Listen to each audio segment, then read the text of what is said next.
Praise the Lord. இன்றைய தியானம் யாக்கோபு 5ஆம் அதிகாரம் 12 முதல் 16 வரை.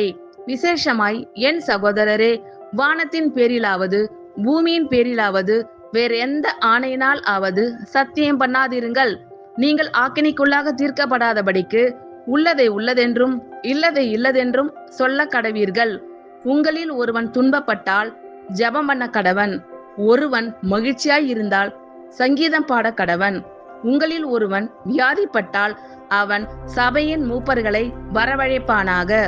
அவர்கள் கர்த்தருடைய நாமத்தினாலே அவனுக்கு எண்ணெய் பூசி அவனுக்காக ஜெபம் பண்ண கடவர்கள்.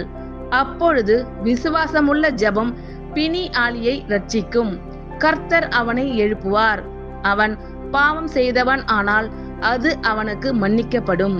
நீங்கள் சொஸ்தமடையும்படிக்கு உங்கள் குற்றங்களை ஒருவருக்கொருவர் அறிக்கையிட்டு ஒருவருக்காக ஒருவர் ஜெபம் பண்ணுங்கள். நீதிமான் செய்யும் ஊக்கமான வேண்டுதல் மிகவும் பலன் உள்ளதாய் இருக்கிறது.